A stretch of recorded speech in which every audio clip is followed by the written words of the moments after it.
Bom dia, irmãos. Bom dia. Graça e paz da parte de Deus. Hoje é um dia que o Senhor fez. E a gente deve, nesse dia que o Senhor fez, a gente deve se alegrar, a gente deve ser grato a Deus por mais um dia que Ele nos concedeu. E a gente deve também desfrutar, né, da comunhão, porque vida é comum. Então desfrute da comunhão com os irmãos. Agradeça a Deus porque Ele tem te dado mais um dia de vida. Isso é um privilégio, porque a vida pertence a Deus, irmãos. Na hora que Ele quiser, Ele coloca a vida da gente. Entendeu? Então vamos agradecer a Deus e assim, com a consciência de que Deus nos ama. Ele nos ama todos os dias. Ele nos ama todo o tempo. Independente de como estamos, do que fazemos, Deus nos ama. Nada pode nos separar do amor de Deus. Então eu peço a você, de pé nessa hora, e nós vamos adorar a Deus com um belo cântico. És a nossa estrela da manhã. Vamos cantar para Deus de todo o coração. Cante para Ele de todo o coração. Adore ao Senhor em espírito e em verdade, que o Senhor possa habitar no meio dos louvores do seu povo nessa manhã.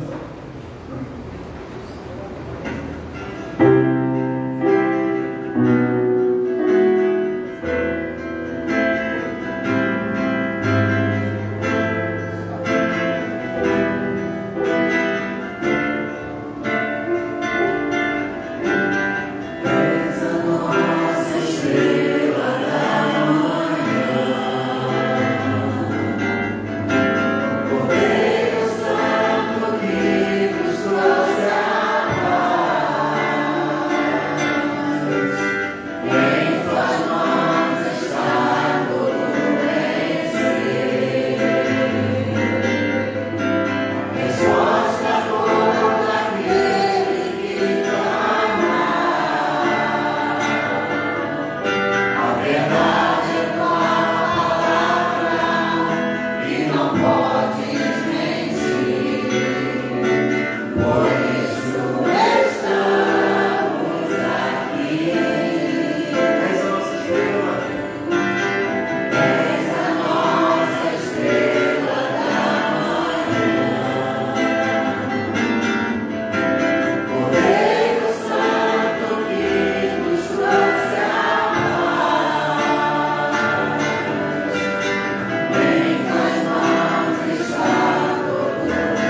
Te louvamos, ó Senhor.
Pai amado, nós reconhecemos, ó Deus, a tua grandeza. Reconhecemos que tu estás presente nesse lugar. Reconhecemos, ó Deus querido, a tão grande salvação que o Senhor providenciou para nós. Reconhecemos o teu amor, ó Deus, o teu grande amor por nós. Ó Deus querido, o Senhor não nos amou porque éramos bonzinhos. O Senhor não nos amou porque éramos bonitinhos. Ó Deus querido, o Senhor não nos amou porque éramos educados. Não, o Senhor nos amou, ó Deus, por causa da tua vontade, por causa da tua soberania, por causa do teu caráter, ó Deus querido. O Senhor simplesmente nos amou, gente pecadora, gente que não merecia e não merece, ó Deus querido, nada que venha de ti, mas o Senhor continua nos amando. Então, ó Deus, te adoramos pelo Deus amoroso que tu és. Te adoramos, ó Deus querido, pelo cuidado que o Senhor tem tido para com os seus filhos. Te adoramos pelas respostas de oração, ó Deus querido, que temos tido. Porque o Senhor é um Deus grande, que habita no alto e sublime trono. Mas é um Deus que se inclina para ouvir a nossa oração. Ó Deus querido, é um Deus que presta atenção naquilo que dizemos. É um Deus que conhece os momentos, ó Deus querido, complicados pelos quais passamos. Então, Senhor querido, nós te adoramos, porque tu és digno, Santo Cordeiro de Deus, que tira o pecado do mundo, que tirou o pecado da nossa vida, que nos libertou do poder do pecado. Bendito seja o seu santo nome. Muito obrigado pela vida, muito obrigado, ó Deus querido, por estar de pé na tua presença. Muito obrigado, ó Deus. Por favor, leva-nos a agradecer a ti, leva-nos a reconhecer que a tua mão tem estado sobre nós, ó Deus querido, que a tua bênção, ó Deus querido, que a bondade e misericórdia, como diz no Salmo 23, tem, ó Deus querido, seguido a nossa vida, porque tememos o teu nome, porque buscamos a tua presença, porque te amamos, ó Deus. Muito obrigado pela grandeza do Senhor. Muito obrigado pelo privilégio que temos de estar diante de ti, de cultuar o teu nome. Ó Deus querido, ajuda-nos, ó Deus, a não pecar. Ó Deus querido, entendendo que esse momento é um momento corriqueiro, não é? Ó Deus querido, esse momento é um momento ímpar da nossa vida. É um momento, ó Deus querido, em que nós estamos diante do Senhor, na tua casa, te adorando, te bendizendo. Ó Deus querido, reconhecendo, ó Deus, as tuas maravilhas. Obrigado de todo o nosso coração. Amém. Podem sentar.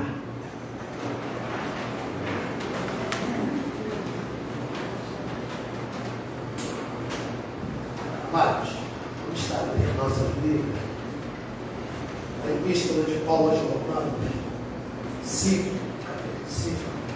versos de 12 a 21. Epístola de Paulo aos Romanos, capítulo 5, de 12 a 21. Estarei lendo da igreja. Amém? Portanto, assim como por um só homem entrou o pecado no mundo, e pelo pecado a morte, assim também a morte passou a todos os homens, porque todos pecaram. porque até o regime da lei havia pecado no mundo. Mas o pecado não é levado em conta quando não há lei. Entretanto, reinou a morte desde Adão até Moisés, mesmo sobre aqueles que não pecaram, a semelhança da transgressão de Adão, o qual prefigurava aquele que havia de vir. Todavia, não é assim tão gratuito como a ofensa, porque se pela ofensa de uma graça, pela ofensa de um só, morreram muito mais a graça de Deus e o dom pela graça de um só homem, Jesus Cristo, foram abundantes sobre mim. O dom, entretanto, não é como no caso em que somente um pecou, porque o julgamento derivou de uma só ofensa para a condenação, mas a graça transcorre de muitas ofensas para a justificação. Se pela ofensa de um, por meio de um só, reinou a morte, muito mais os que recebem a abundância da graça e o dom da justiça reinaram em vida por meio de um só, a saber, Jesus Cristo.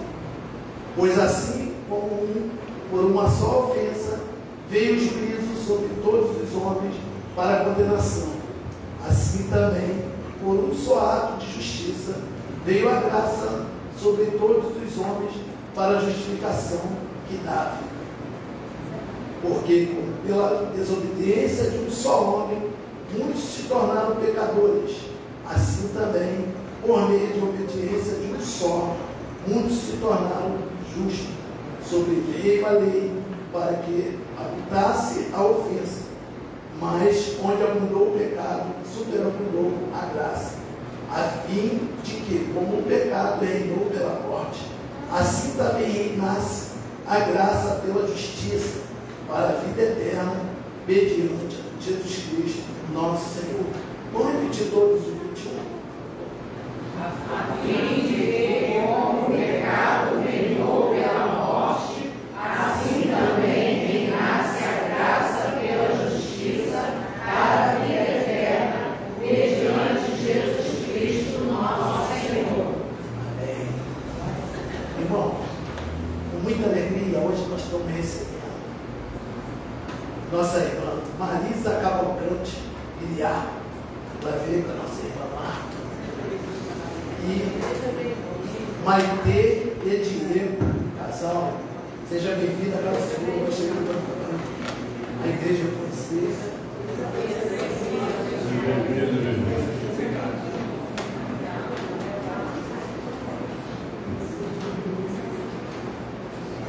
Gostaria que a igreja ficasse com elas, onde vamos estar, trazer o nosso dízimo, as nossas ofertas, casa de tesouro, com muita alegria, que Deus das outras, com muito amor. Deus ama quem dá com alegria. Olha.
Glória a Deus.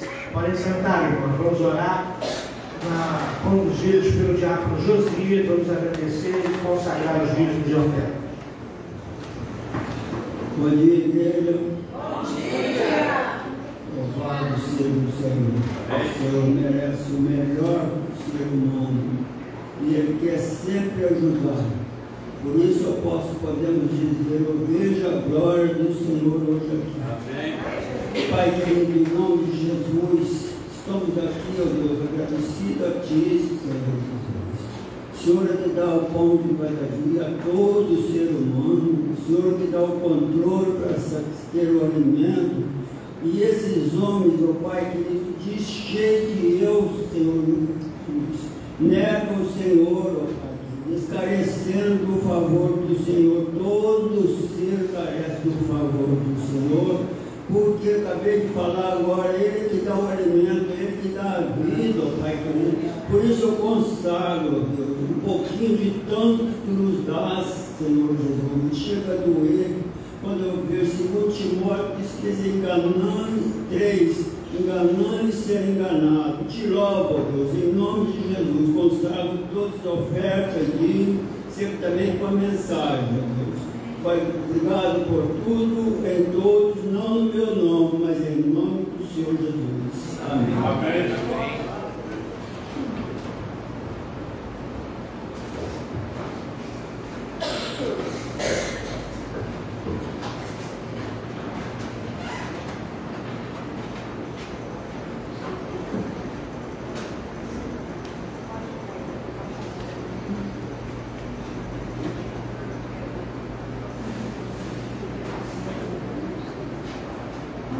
Queridos irmãos,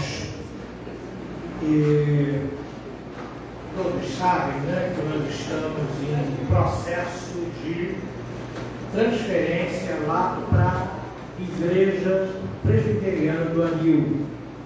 Depois dessa pandemia, nós perdemos o status de poder realmente arcar com o aluguel deste lugar.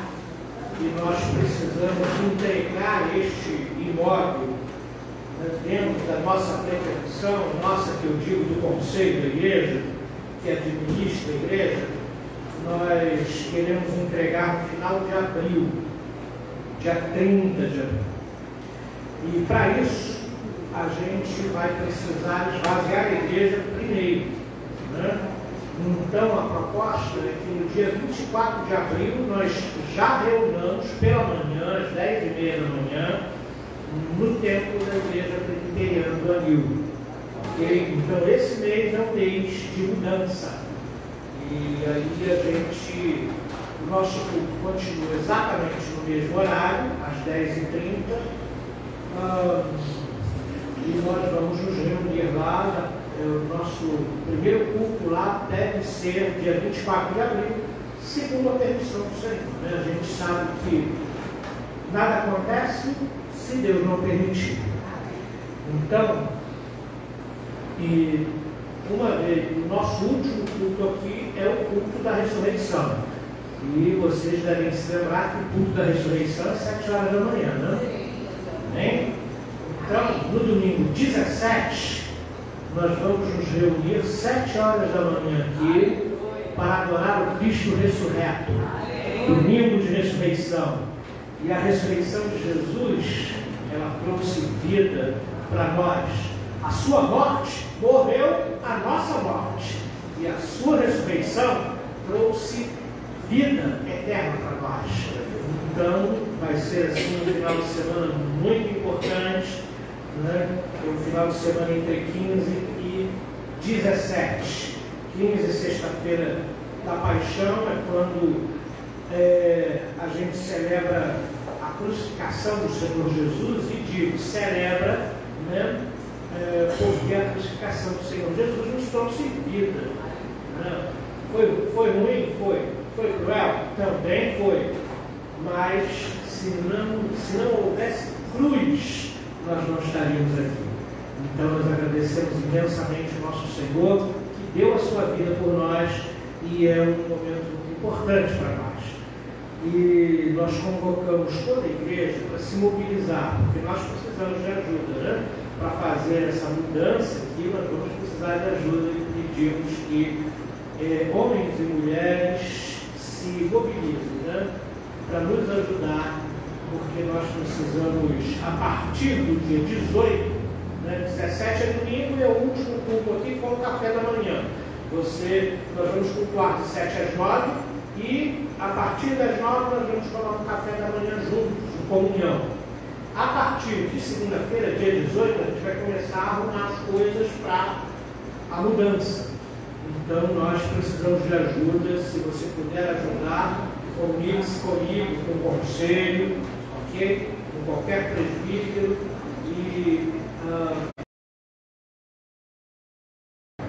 Então, imagine o que é mudar uma igreja de lugar.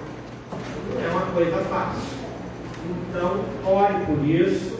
Peça a Deus, Senhor, tenha misericórdia lá da igreja, para que a gente possa fazer tudo direitinho e se disponibilize. Bom? E se você tiver alguma dúvida, qualquer presbítero da igreja, eu ou presbíteros da igreja, todos podemos esclarecer as suas dúvidas, né? Qualquer dúvida que você tenha, ok? Então, por favor, não fique em dúvida, não fique perdido, procure-nos, tá? E a gente vai dar todas as explicações necessárias para que você esteja bem atendido, perceba as coisas direitinho. E isso também fica aí para você que está participando do nosso culto pelo Facebook, né? Que nós vamos ficar aqui até esse mês de abril e vamos começar a nos reunir na Igreja Presbiteriana do Anil, Rua Soldado Genaro Pedro Lima, número 100, em frente à Praça do Anil, que tem a feira, né? Tem a feira do lado de cá e a Rua Soldado Genaro Pedro Lima é do outro lado, número 100. Bom? Eu tive uma revelação, né? Tá certo. Queridos, as pregações de anteriores à Páscoa, elas têm visado nos dar uma visão da importância do que é a crucificação de Jesus na nossa vida e com relação à nossa fé. Elas são sequenciais. Eu comecei falando sobre a centralidade da cruz. Irmãos, sem cruz não existe evangelho, não existe salvação.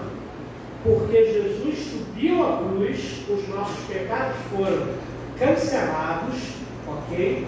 E nós fomos justificados. Ele morreu a nossa morte para que nós vivêssemos a sua vida, ok? E lembrando da palavra de Paulo, né? E a vida que eu tenho agora na carne, vivo pela fé no Filho de Deus, que me amou e se entregou por mim. Em segundo lugar, nós falamos sobre o caráter deliberado da cruz. O que eu quero dizer com isso?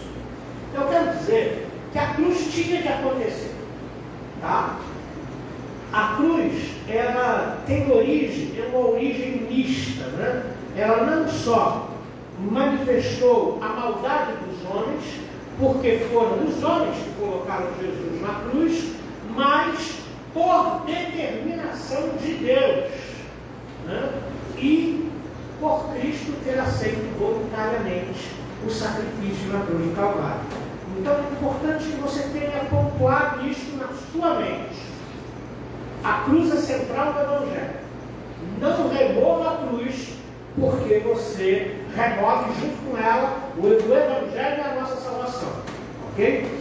Segundo, a cruz foi deliberada, primeiro por Deus Deus nos amou de tal maneira que resolveu o problema do pecado do ser humano. Sem Deus resolver o problema, sem Cristo subir na cruz, todos nós estaríamos no inferno. Iríamos sofrer por toda a eternidade. Porém, Deus nos amou e Ele quis resolver o problema da sua justiça. Deus não volta atrás. O salário do pecado é a morte. Alguém tem que morrer. Então, Deus enviou o seu Filho para cumprir esse papel como Cordeiro de Deus. Lembram do sacrifício do Antigo Testamento? Onde você pegava o cordeiro de 3 anos, sem defeito, não podia ter nenhuma mancha, tinha que ser perfeito. Pois é, Jesus é o Cordeiro perfeito de Deus que morreu por nós. Amém? Por causa da sua morte nós temos vida, e vida em abundância, e vamos morar no céu. Amém? Amém. Então, esse caráter deliberado da cruz, ele fala que Deus determinou que fosse assim. Ok? Cristo aceitou voluntariamente o sacrifício. Ele disse: Pai, se possível, passa de mim esse cálice sem que eu beba, mas que se faça a tua vontade, não a minha. Ele aceitou voluntariamente. Ninguém pregou Jesus na cruz. Ele se entregou para fazer este sacrifício. Jesus é Deus, irmãos. E se ele quisesse, ele não enfrentaria a cruz, ele não morreria, ele não se sujeitaria àquelas autoridades que o levaram à cruz. Mas ele fez isso porque nos amou, e fez isso por causa da vontade do Pai. E Paulo aos Filipenses diz que ele foi obediente até a morte, e morte de cruz. Muito bem. Hoje nós queremos falar sobre o tema, entendendo o significado da crucificação, o significado prático da cruz na minha vida. Estas coisas nos levam à pergunta: o que há acerca da crucificação de Jesus que, não obstante ser cruel, não obstante trazer vergonha, dor, sofrimento, o que há na crucificação de Jesus que a faz tão importante? Muito bem. Essa é a pergunta que a gente vai responder a partir de agora. Porque a crucificação de Jesus, apesar de ser muito cruel, apesar de ser a cruz representava vergonha, apesar de ter trazido muita dor, apesar de tantas coisas ruins, por que é tão importante? Irmãos, existem culturas, como a grega, por exemplo, que tiveram sérias dificuldades de entender por que um Deus vem à Terra e morre em prol dos seus súditos. Na teologia grega, ou na mitologia grega, os deuses usavam os homens e eram cruéis como queriam.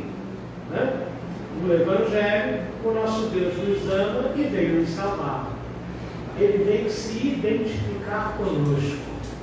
Você sabe o que significa a encarnação? Ele deixou a sua glória, ele deixou o seu trono, deixou o céu, para habitar num corpo humano limitado, que se cansa, que tem sono, que tem fome. Deus não tem nada disso, mas ele, ao encarnar, ao assumir forma humana, ele se auto-limitou como um ser humano. E como ser humano ele foi desprezado.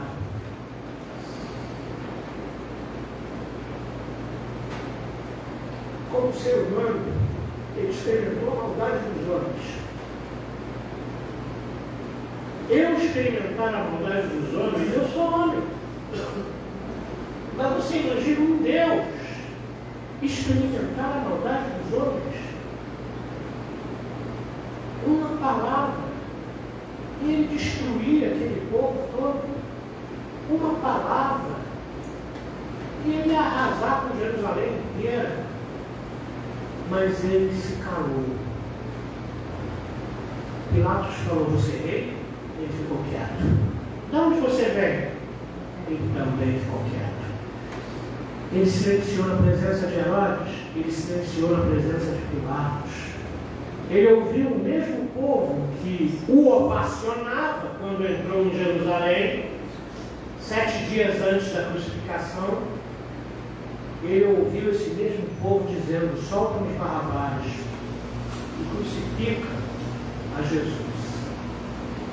Às vezes a gente perde a noção do que foi a crucificação.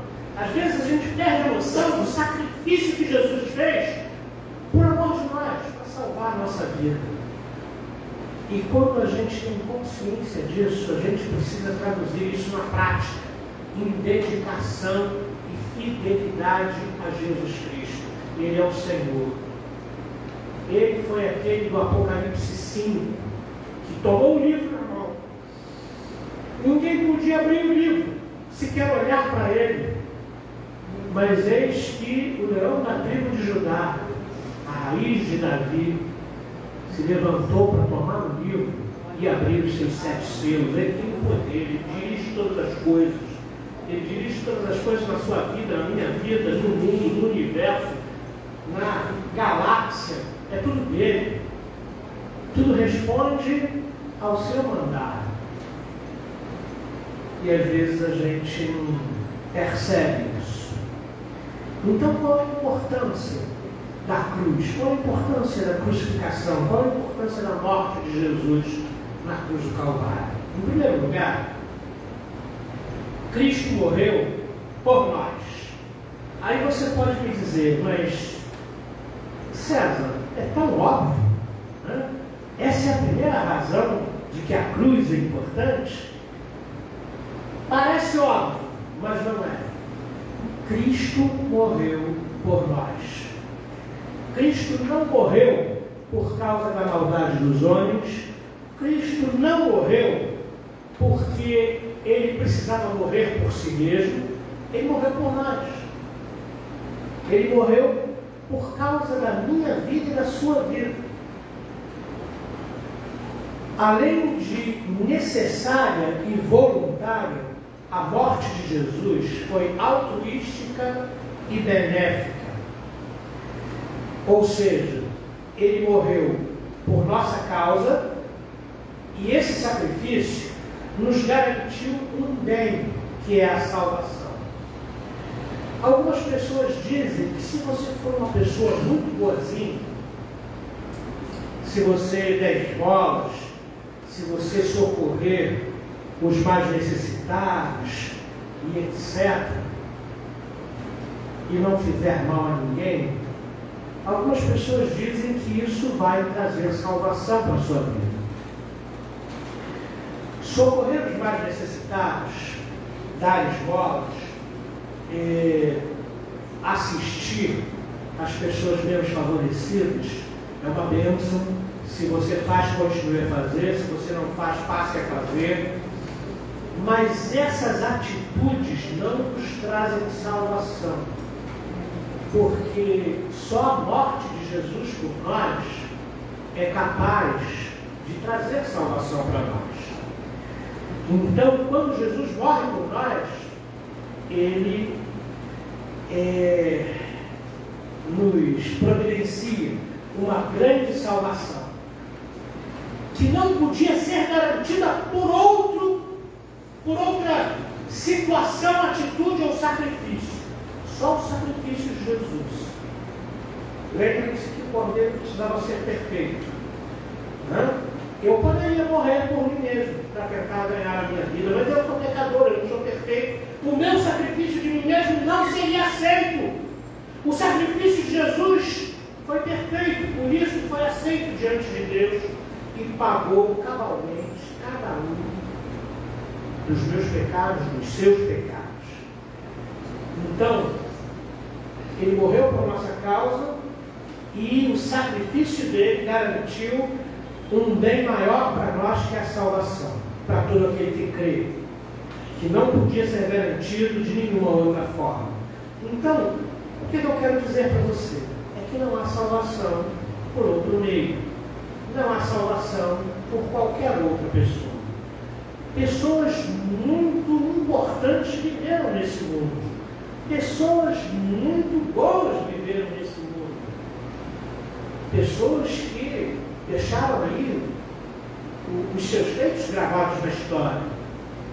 Mas só Jesus Cristo viveu nesse mundo e morreu, e só Ele, e só a sua morte é capaz de nos salvar da ira vindoura sobre aqueles que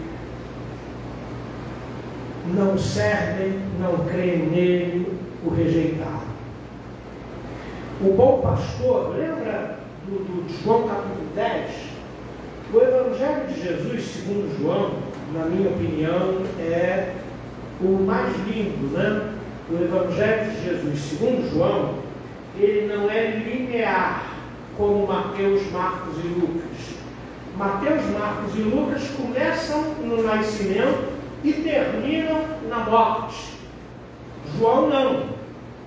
João, ele reserva os encontros e discursos e debates de Jesus.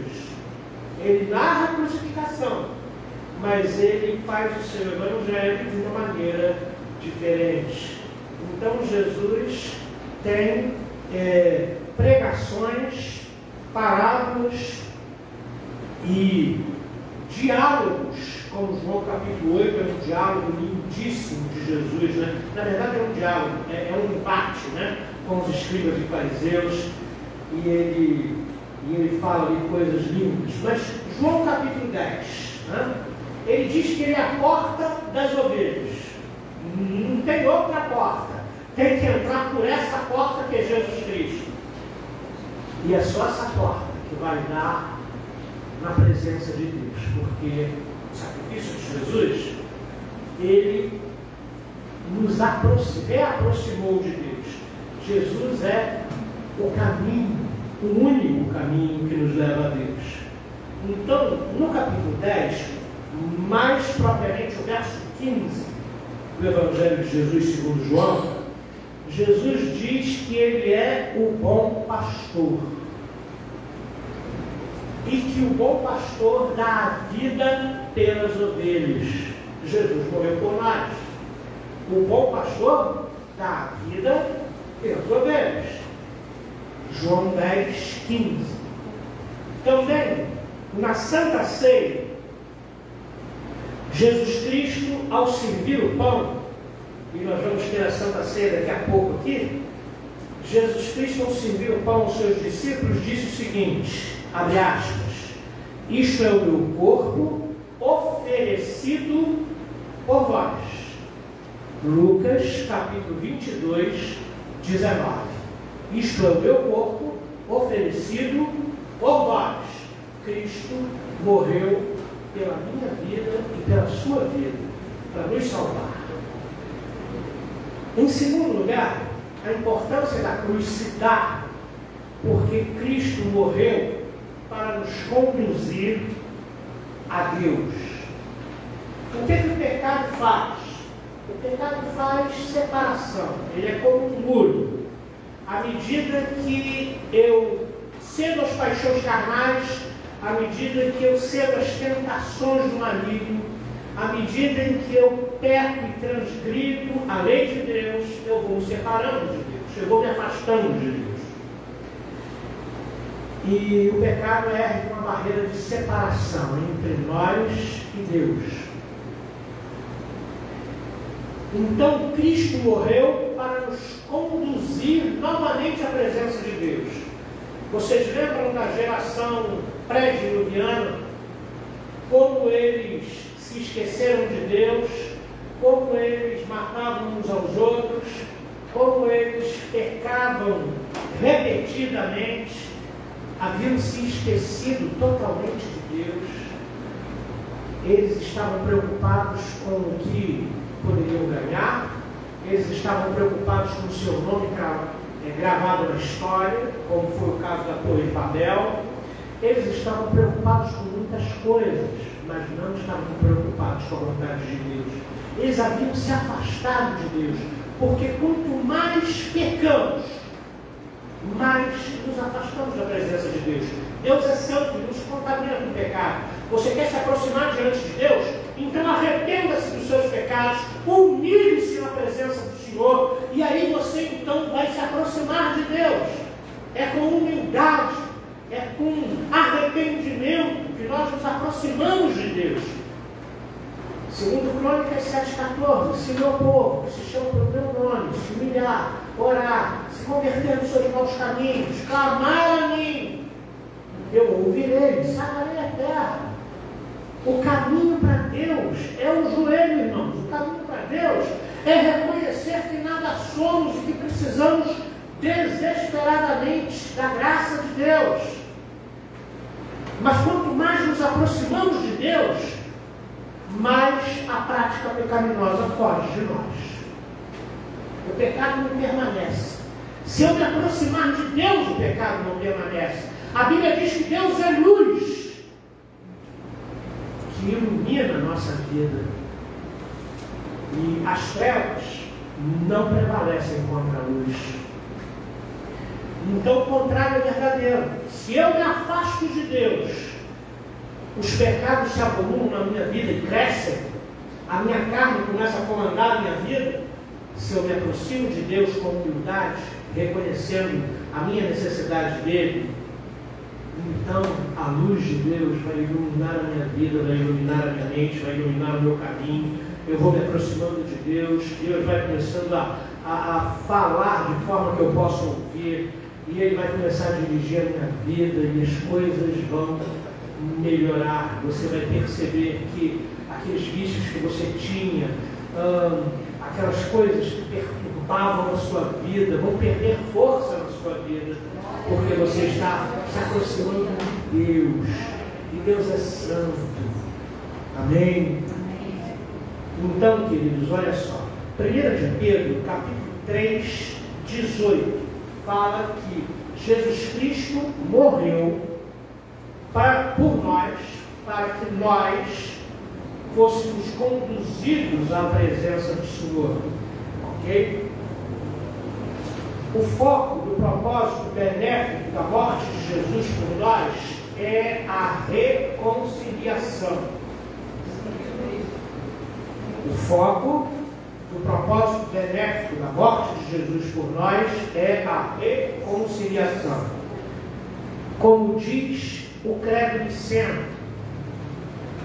por nós, num sentido geral, e por nossa salvação, no sentido particular, Cristo desceu do céu e habitou entre nós. Ok? Muito bem. A reconciliação, queridos, é bastante importante. Eu peço que você abra a sua Bíblia na Epístola de Paulo aos Romanos, capítulo 5, verso 10. E leia comigo. Então abra, porque eu vou esperar você abrir, para que você leia comigo. Capítulo 5 da Epístola de Paulo aos Romanos, verso 10.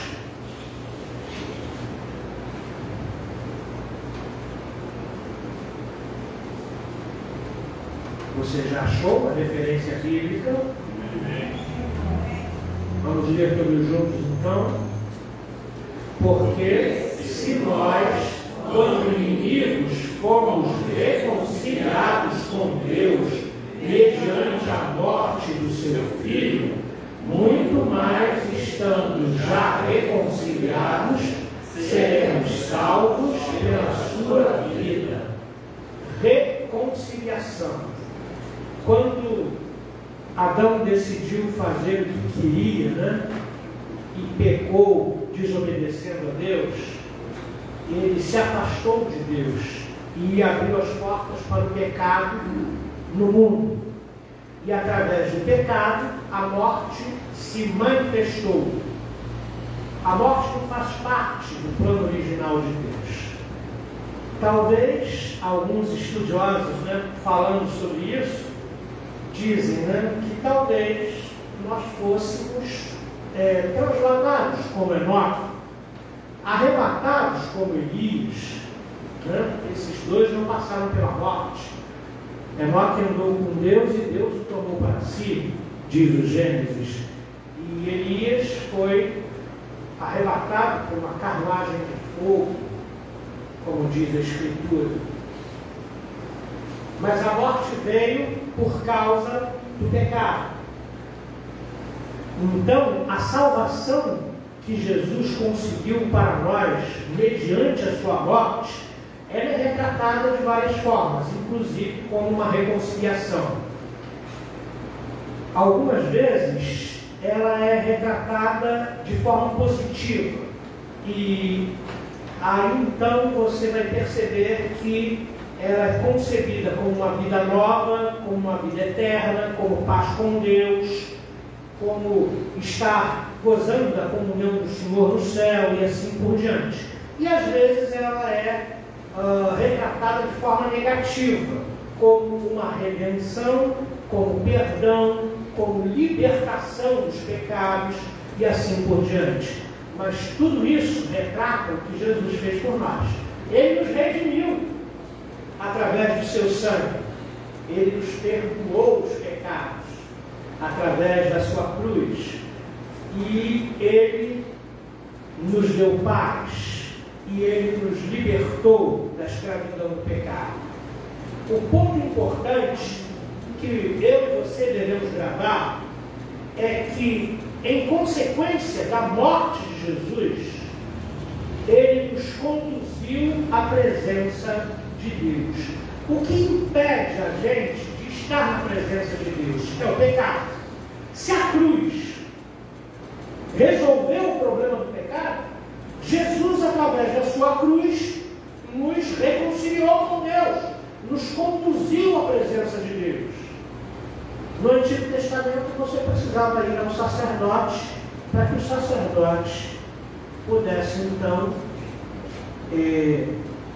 fazer o sacrifício e buscar a Deus, interceder a Deus pela sua vida e pela sua família.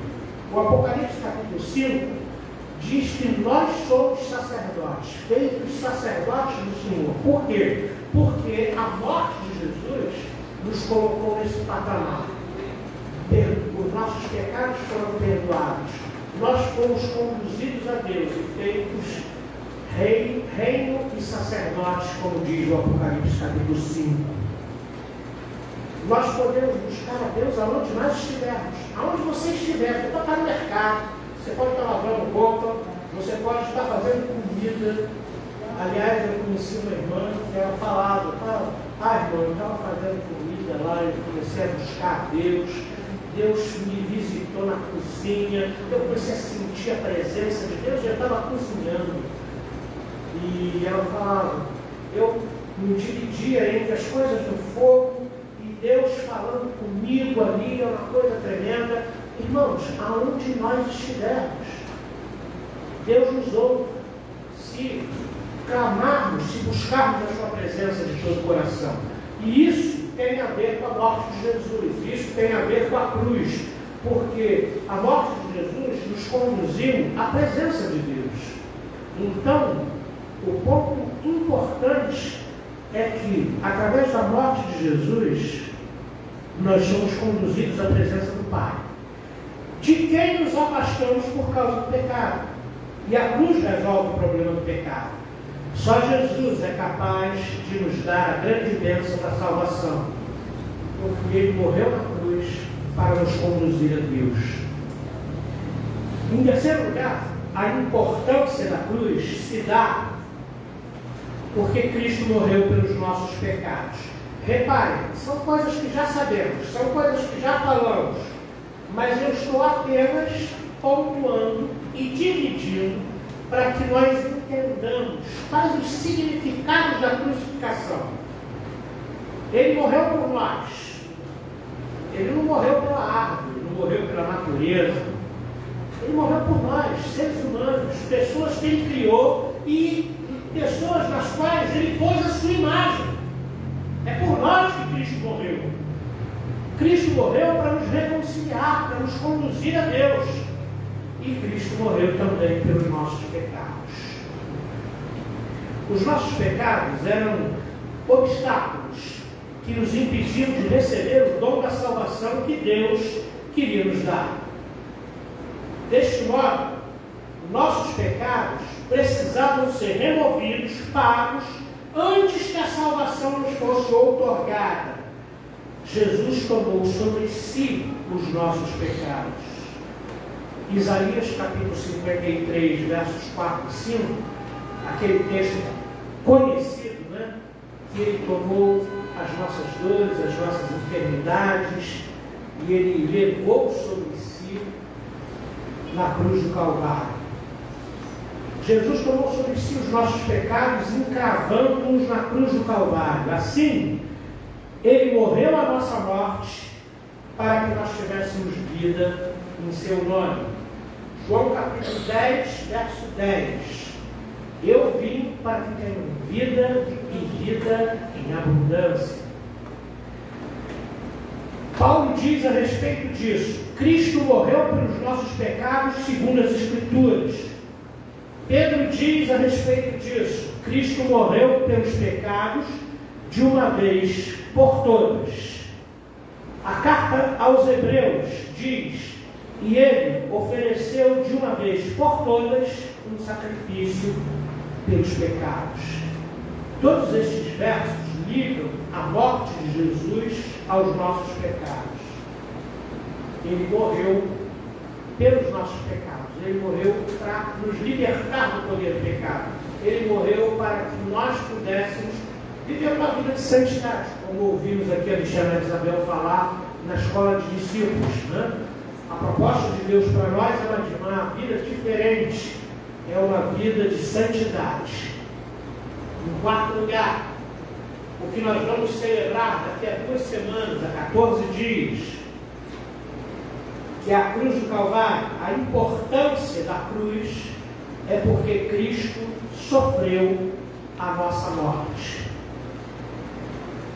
Ao morrer pelos nossos pecados, Cristo sofreu a punição pelos nossos pecados. Romanos 6, 23, a gente tem gravado, né? O salário do pecado é a morte. O pecado tem salário, o pecado tem recompensa. Você pode pecar, você é livre para pecar, mas saiba que o salário do pecado é a morte, diz Romanos 6, 23. Para que os nossos pecados fossem pagos e nós, libertos e salvos da ira vindoura, alguém precisava morrer. Ele tomou a nossa frente e na cruz do Calvário suportou a ira de Deus pelos nossos pecados, libertando-nos. Às vezes, a gente pensa que a crueldade da cruz estava nos pregos que foram postos, afixados nas mãos de Jesus ou no seu pulso. Há divergências, né? Alguns dizem que os pregos eram postos na mão, outros dizem que os pregos eram postos no pulso. Às vezes a gente pensa que a crueldade era ficar horas pendurado na cruz, no sol, na chuva, no frio e etc. Mas a crueldade da cruz foi suportar a ira de Deus pelos nossos pecados. A ira era para cair em cima de nós. Mas Ele tomou sobre si a responsabilidade de nos purificar e suportou a ira de Deus sobre Ele. Eu acredito que esse seja de fato o maior sofrimento, um sofrimento interior. Você imagina, nós somos pecadores, mas não temos todos os pecados do mundo, graças a Deus. Tem algumas pessoas que olham assim: Senhor, perdoa a multidão dos meus pecados. Irmãos, isso é errado. A gente peca, mas não é multidão. Você está atribuindo coisas para você que você Não tem. Entendeu? Senhor, perdoa os meus pecados. E numa confissão de pecado, é importante você confessar e dar nome aos pecados. Porque pecado tem nome. Entendeu? Mentira, adultério, ira, descabida, grosseria, fofoca e assim por diante. Pecado tem nome. Então se arrependa dos seus pecados e abandone os seus pecados, para você não voltar a pecar de novo. E aí então a coisa realmente vai ficar bem melhor. Né? Mas então, você imagina o ser puro que é Jesus Cristo, Deus na terra, nunca pecou, passou pela terra pecaminosa sem nenhum pecado, mas quando chega na cruz do Calvário, ele então toma sobre si assassinatos, adultérios, mentiras, feminicídios, torturas, pecados de todas as formas. Ele tomou isso. Você imagina o que é isso? Eu não consigo imaginar. Eu tento, mas não consigo imaginar o que Jesus sofreu naquela cruz. Mas sei que ele sofreu muito. Ele tomou a nossa frente e na cruz suportou a ira de Deus por nossos pecados. E assim ele nos libertou. Como já disse para vocês, a morte não fazia parte do plano original. Para aqueles que Jesus havia colocado a sua imagem. Mas a morte entrou no mundo por causa do pecado, como a punição pelos pecados. Através de toda a Bíblia, a morte é vista como o juízo divino sobre a desobediência. Quando você lê o Antigo Testamento, principalmente lá o livro de Êxodo, os israelitas, 40 anos no deserto, se rebelaram muitas vezes. O que aconteceu com eles? Morreram todos. Alguns engolidos pela terra, alguns mordidos por serpentes abrasadoras, outros de outra forma. Mas aos que pecaram, eles foram atingidos pela morte, porque a morte é a punição do pecado. Tudo isso significa que a simples afirmativa do Novo Testamento, ele morreu por nossos pecados, diz muito mais do que apresenta na superfície. Quando a gente olha a cruz, a gente precisa entender que essa cruz era necessária e ela foi aceita voluntariamente por Cristo. Porque Cristo não foi obrigado a morrer na cruz. Ele poderia dizer não. Eu não quero morrer por esses pecadores. E ele continuaria sendo Deus e sendo justo. A cruz, ela representa que Cristo morreu por nós.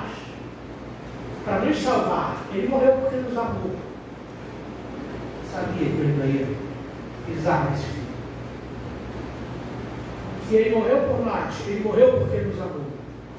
Ele sofreu na cruz do Calvário a punição que era nossa. Ele morreu para pagar pelos nossos pecados. E ele sofreu a morte que era destinada a nós. Então, quando você olhar para essa cruz, você saiba que ela significa muito mais do que as pessoas por aí pensam.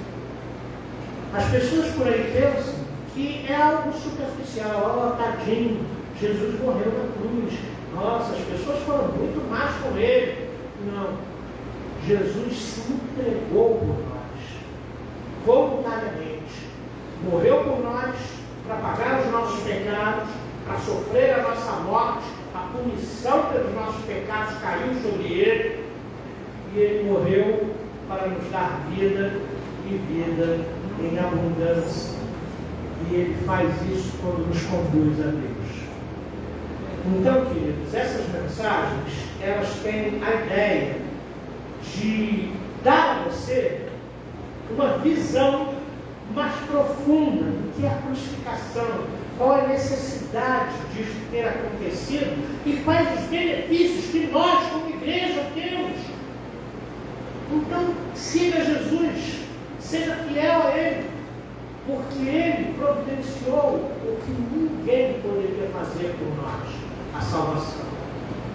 Dedique-se a Ele, tenha compromisso com Ele. Hoje nós vemos a igreja tão carente de compromisso. As pessoas não querem buscar a Jesus Cristo, as pessoas não querem obedecer a palavra, sequer conhecem a palavra. As pessoas querem viver. Na verdade, a frase que marca esse mundo é: eu quero ser feliz. Né?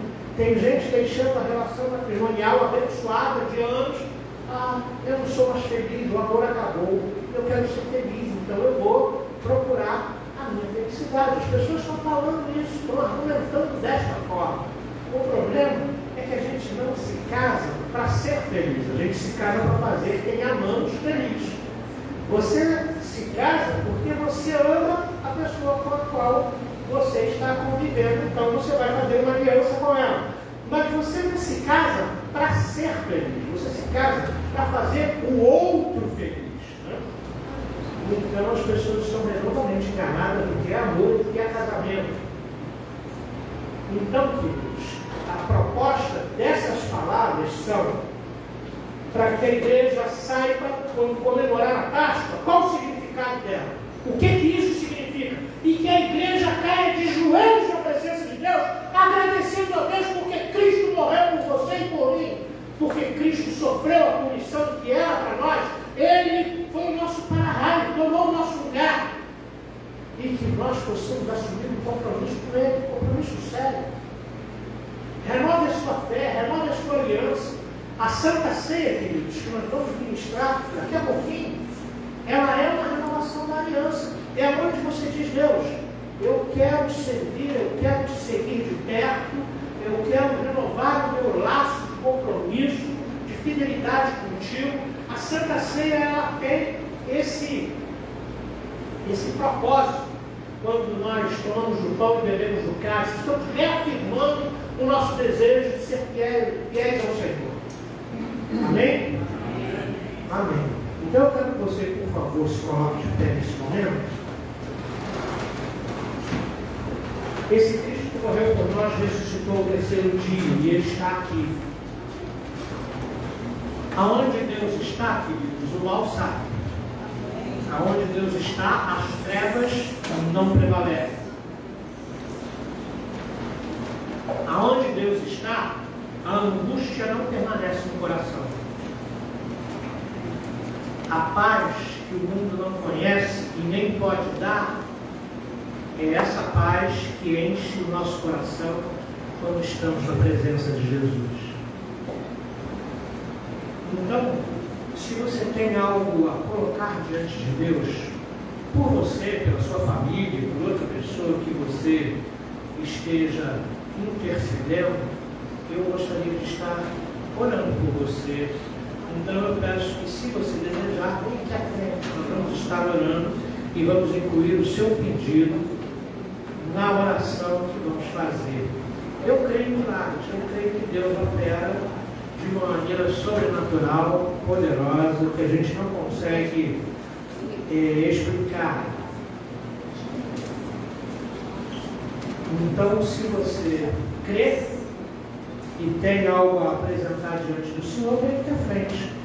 O ato de você vir aqui à frente vai estar dizendo assim: Senhor, eu preciso de uma bênção hoje, eu preciso de uma intervenção divina hoje. E você pode colocar para Deus, aí aonde você está,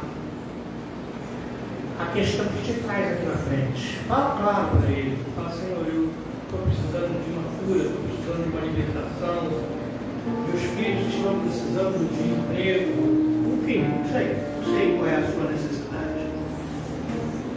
Mas eu creio nas Escrituras, irmãos.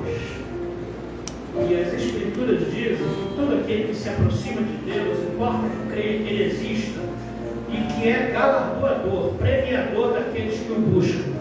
Quando você vem aqui na frente, você está buscando a Deus. Então creia, Deus está vendo você aqui. Deus está vendo o seu coração, Deus está vendo as suas lágrimas, Deus está vendo a sua dificuldade. E se você crê, coloca diante do Senhor o que é que você precisa dele. Quando nós oramos, Deus ouve a nossa oração e nos recebe no seu trono de graça. E Ele diz: e aí, filho, o que você está precisando hoje? E aí, filha? É assim que Deus é. Ele é amor. Ele é um Deus muito bom. Ele é um Deus pessoal. Ele é um Deus poderoso. Ele é um Deus que tudo vê. Tranquiliza o seu coração. Você está na presença do Senhor do Universo. O Senhor do Universo está aqui. A Escritura diz: onde estão 2 ou 3 reunidos no meu nome, ali eu estarei com eles. Então fique à vontade, abre o seu coração, fale com Ele. Mostra onde é a tua dor.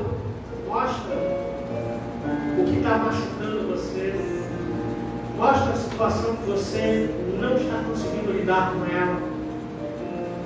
O gigante que tem te atormentado vai cair hoje. Apresente-o ao Senhor hoje, ele vai cair. O Senhor é maior do que qualquer uma das nossas questões ou problemas. Senhor nosso Deus, colocamos a vida dos nossos irmãos nas tuas mãos. Eles estão aqui, Senhor, na frente, porque eles estão buscando. Eles estão clamando, eles estão pedindo a Deus uma intervenção tua, uma bênção da tua parte, um favor teu. E eu creio, Senhor, que o Senhor está aqui ouvindo cada clamor e cada oração. Eu creio, ó Deus querido, que o Senhor é um Deus que responde. O Senhor é um Deus que opera milagres, maravilhas. Eu creio nisso. Por favor, Senhor, eu peço que o Senhor assista com graça e misericórdia a vida de cada um dos meus irmãos em nome de Jesus. Responde a oração de cada um deles, Senhor, conforme a tua vontade soberana e eterna. Ó Deus querido, visita, consola, levanta. Ó Deus, tira a angústia. Ó Deus, tira a dúvida, tira a falta de paz, tira a ansiedade. Ameniza a ansiedade, Deus querido. Por favor, eu peço que o Senhor abençoe com toda sorte de bênção dos teus filhos nessa manhã. Em nome de Jesus Cristo. Amém. Você pode voltar para o seu lugar e continue de pé. E volte pela fé. Porque Deus ouviu você. Não abra mão disso. Deus me ouviu.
que o Senhor nos purifica a nossa vida, porque tomar do pão e beber do cálice é aproximar-se de Ti de tal forma que nós precisamos, ó Deus, estar purificados dos nossos pecados.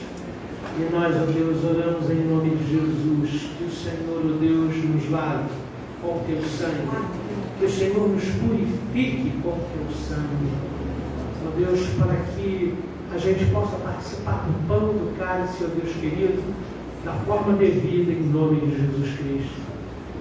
Amém. Podem sentar, queridos.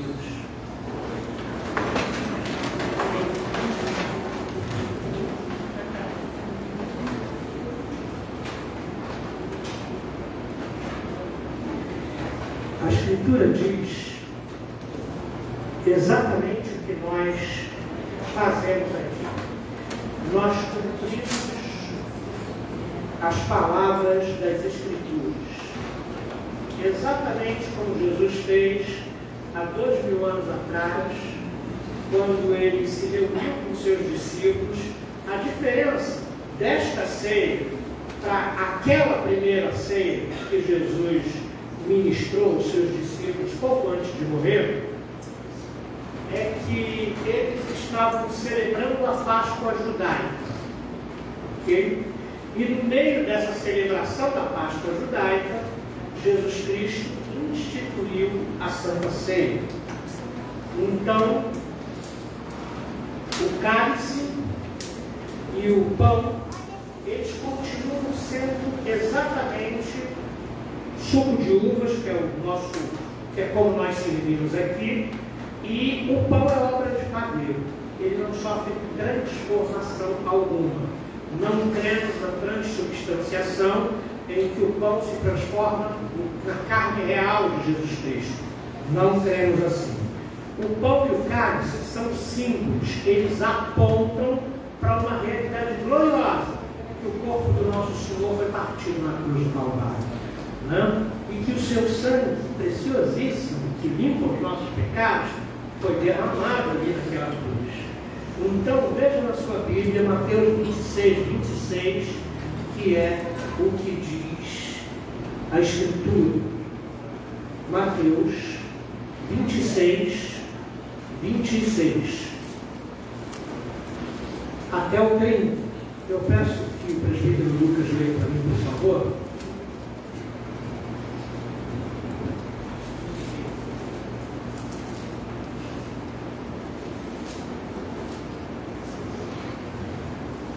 Enquanto comiam, tomou Jesus um pão e, o abençoando, o partiu, e o deu aos discípulos, dizendo: Tomai, comei, isto é o meu corpo. A seguir tomou um cálice e, tendo dado graças, o deu aos discípulos, dizendo: Bebei dele todos, porque isto é o meu sangue, o sangue da nova aliança, derramado em favor de muitos para a remissão de pecados. E digo-vos que desta hora em diante não beberei deste fruto da videira, até aquele dia em que o hei de beber, novo convosco no reino do meu Pai. E tendo cantado um hino, saíram para o Monte das Oliveiras.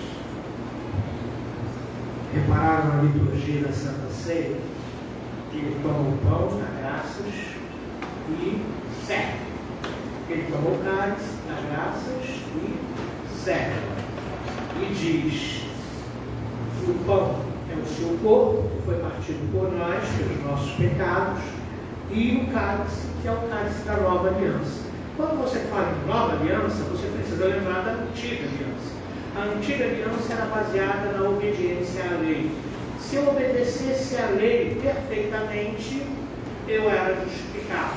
Como ninguém obedece perfeitamente à lei, então a lei não cumpriu o seu objetivo, que era justificar o pecador. Por isso, Jesus veio e inaugurou uma nova aliança baseada no seu sacrifício perfeito. Então, a antiga aliança era baseada na obediência humana, e a obediência humana é falha. Então, a primeira aliança falhou.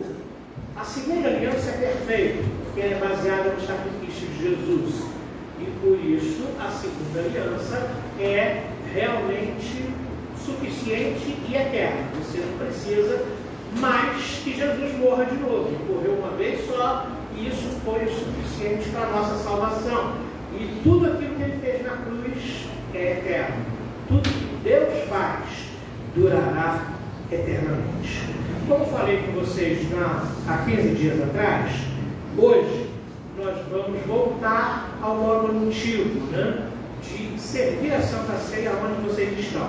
Porque no tempo da pandemia, para evitar a aproximação, nós colocávamos aqui, né, o material da Santa Ceia e as pessoas vinham uma a uma, com todo cuidado e etc. Como as restrições já caíram agora, né, graças a Deus, e eu espero que permaneça assim, então os presbíteros vão servir você onde você está, tá bom? Então você vai permanecer sentado, os presbíteros vão aí servir você, e quando você tomar o pão e beber do cálice, você o reserve, né, para que nós possamos, ao final de todos estando servidos, nós vamos tomar tudo juntos, tá bom? E essa mesa não é presbiteriana, essa mesa é do Senhor.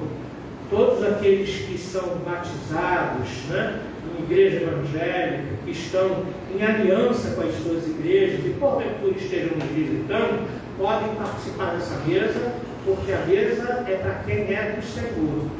Amém? Não há restrições aqui denominacionais ou de qualquer outra ordem, né? Muito bem. Nós vamos dar graças pelo pão e pelo vinho, pelo suco de uvas, e vamos tomar do pão e tomar do cálice. Lembrando que a Santa Ceia é um meio de graça. Ela abre as portas para que as bênçãos de Deus venham sobre a sua vida. Por isso o crente não deve ficar longe da Santa Ceia, porque a Santa Ceia é alimento espiritual. Então, se você precisa comer o seu arroz com feijão todos os dias, né? Ou aqueles que são adeptos de uma comida diferente, né? Saladinha, essas coisas todas, mas você precisa se nutrir todos os dias. Então a Santa Ceia é uma nutrição espiritual, vai fortalecer você espiritualmente. E através da Santa Ceia nós experimentamos a renovação da nossa aliança com o Senhor através da presença real e espiritual de Jesus, ok? O presbítero Jorgelino vai dar graças, vai agradecer pelo pão e pelo cálice e pelo nosso privilégio de participar dessa mesa. Oremos. Senhor Deus e Pai amado, estamos, Senhor Deus, na Sua presença para fazer a Tua obra, Pai. Se encontra nessa mesa exposta o pão que simboliza o corpo de Cristo e também o suco de uva, no caso do vinho, que simboliza o sangue de Cristo.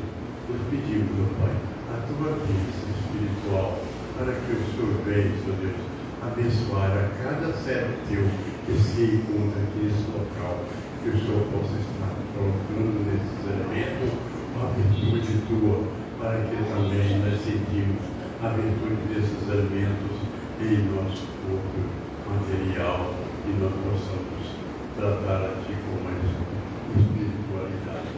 Que o Senhor seja louvado em nome do Teu Filho amado Jesus Cristo, é que eu te falo essas coisas e te agradeço desde já. Amém, Senhor.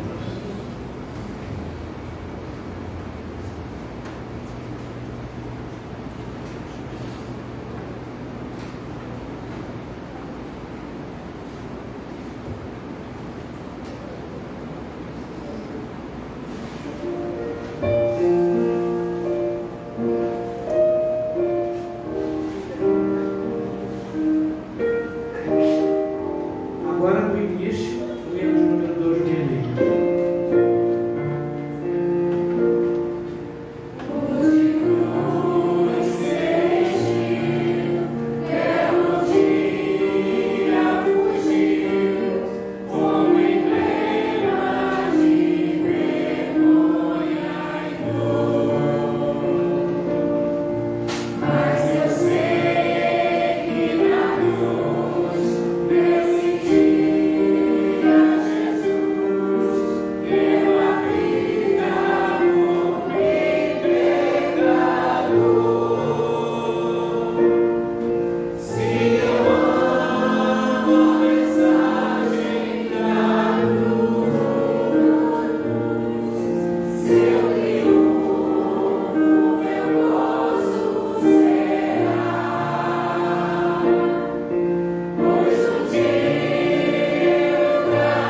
igreja nesse momento, de Santa Ceia, para que o Senhor realmente nos visite quando tomarmos o pão e bebermos o cálice. Louvado seja o Santo Nome, Senhor. Obrigado, Senhor, pelas oportunidades de nos reunir em Teu nome, nos reunir à Tua mesa, Senhor, celebrando, Senhor, a Tua morte e a Tua vida, Pai. A vida que Tu nos deste na cruz, Senhor, por isso nós Te agradecemos, Senhor. Amém. Louvado seja, Senhor, porque Tu tens um amor que por mais é merecido, Senhor. Tu nos dispensa, Senhor, a Tua salvação. Nós éramos inimigos Teus, nós estávamos mortos, nossos delitos e pecados, Tu nos resgataste, Senhor, com uma relação contigo. Obrigado, Jesus. Nos religou com o Pai, Pai, por isso nós Te louvamos, Senhor. Reconhecemos, Senhor, o suficiente do Teu sacrifício por nós. Reconhecemos, Senhor, que nós não merecemos o Teu olhar, mas Tu nos chamas de filhos e se revela cada dia para nós. Obrigado por essa mesa, obrigado, Senhor, pela vida que Tu nos deste, que nós vivamos, Senhor, de forma que Te agrade, Senhor. Nós testemunhamos por onde quer que andarmos, Senhor, que nós lembremos, Senhor, de que Tu nos tirou de uma condição de morte e nos deu vida para que nós vivêssemos para Te agradar. Nós te pedimos que Tu abençoes a igreja, Senhor, que ela possa sempre, Senhor, viver o Teu sacrifício, cada um, Senhor, carregar a Tua cruz, Senhor, e que o Teu nome seja glorificado e bendito em cada vida aqui. Obrigado, em nome de Jesus, que oramos e agradecemos. Amém. Todos juntos, como corpo de Cristo, comemos o pão e bebamos o cálice.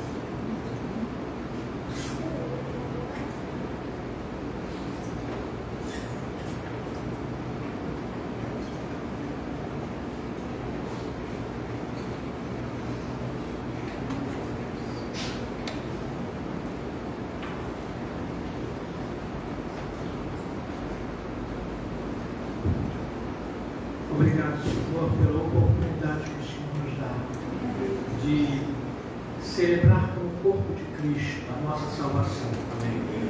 Obrigado, Deus, pela vida de cada um, filho, filha Tua aqui, ó Deus querido, presente.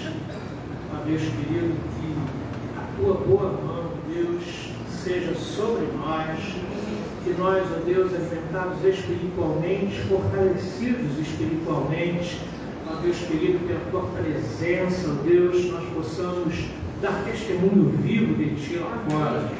Ó Deus querido, possamos ser luz e sal para a glória do Teu nome. Ó Deus, em nome de Jesus Cristo. Amém. E que a graça maravilhosa de Jesus, o autor e consumador da nossa fé, que o amor de Deus nos envolva e que os dons do Espírito Santo sejam abundantes em nós, desde agora e para todos sempre. Amém.